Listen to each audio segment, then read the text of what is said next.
খোৱা পানী পঠিয়াই আছো দেই। তো পৰিস্থিতি খুব বেয়া। মানুহবিলাক এতিয়া বাহিৰলৈ ওলাই আছে।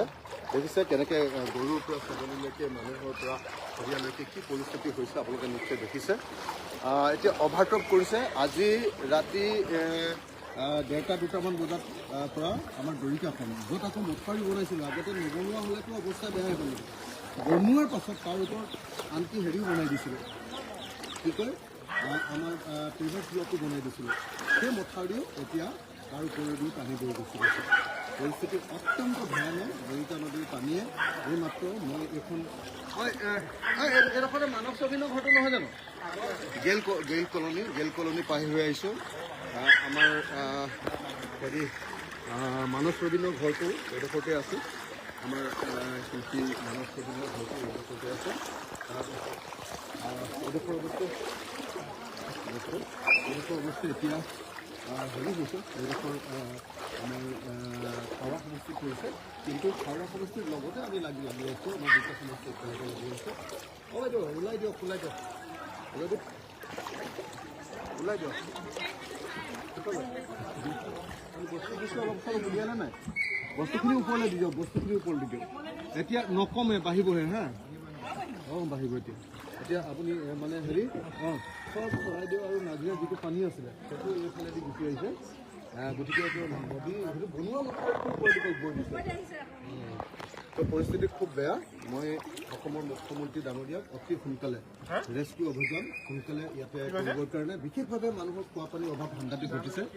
গতিকে খোৱাপানীৰ ব্যৱস্থা গ্ৰহণ কৰিবৰ কাৰণে আমাৰ ডিষ্ট্ৰিক্ট প্ৰশাসন মোটামুটিভাৱে মানে ইমান ঠাইত হৈ গৈছে যে তেওঁলোক মোটামুটি কণ্ট্ৰল কৰিব নোৱাৰা পৰিস্থিতি হৈছে।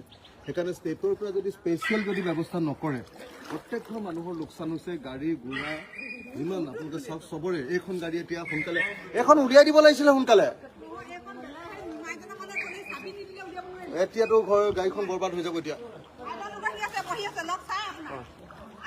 দূৰৰ পৰা নমস্কাৰ জনাইছো দেই, আমি যাব লাগিব এতিয়া। একদম বেছি পানী হৈ গ'ল।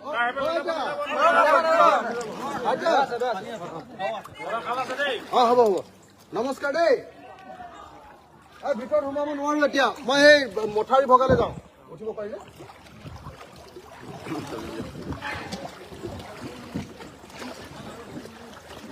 এক ছেকেণ্ড নিপম দা কেমেৰাটো ধৰি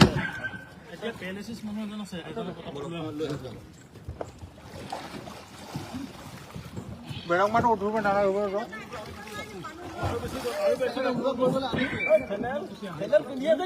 বেছি উঠালে মানুহ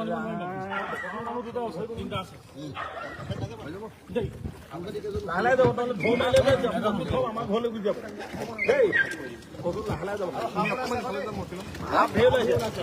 সাপ ওলাইছে ন?